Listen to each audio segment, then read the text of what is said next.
Pastors, you know how you know if your church needs a system or not? When something keeps happening more than once. If it happens twice, you need a system. You got another visitor this Sunday, that's a system. Somebody just joined the church, that's a system. So I am going to help you build two right here on this reel. Pause it, replay it. Y'all ready? We're going to start with a visitor system. They walk in, who greets them? For example, Sister Tanya and Deacon Craig rotate as greeters. They have a clipboard with a QR code and they smile before they speak. The person sits down. Is there a welcome card or a QR code that is already in the pew? For example, every third row has a visitor envelope with a card, a pen, and a mint, and it's refilled every Saturday by the hospitality team. Now they fill out the form. Where does it go? Forms go in a locked drop box outside of the office. The admin check it every Monday. Nobody is walking around with them. They leave. What's the follow-up flow? They get a welcome text within 48 hours. They get a follow-up call by Thursday and an invite to the church brunch next Sunday. Then they get thanked. Is there a letter or a gift? We send a thank you card with a Starbucks gift card and the church brochure that is mailed the same week they visit. If all of that lives in Sister Sharon's head, friend, it's not a system, it's a liability.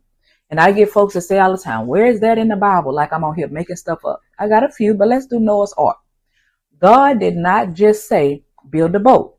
He gave exact measurements, materials, timelines, and even the process for bringing in the animals. That is project management system straight from heaven. Noah followed the system, and because of that, the mission survived. Now let's get back to your church. Let's do the new member system, because people are joining and we are winging it every single time. They say yes and we get the clap. Y'all come up, y'all hug them. But is there a form? Is there a class? Is there a process?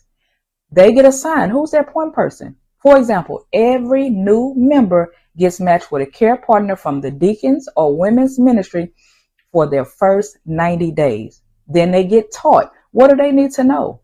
Our 4-week class covers the history of our church, how we handle finances, ministry options, and our service flow.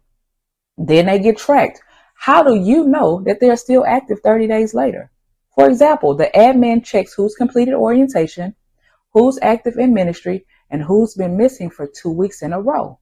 And then they get plugged in. What's the next step? After orientation, we host a ministry mixer where they meet team leads and they sign up to shadow for one Sunday. When there's a system, anybody can do it.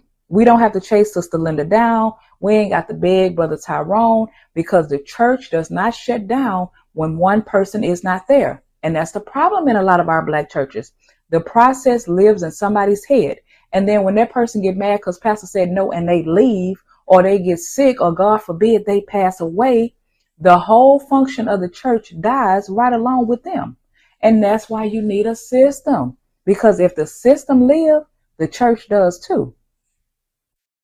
Pastors, you know how you know if your church needs a system?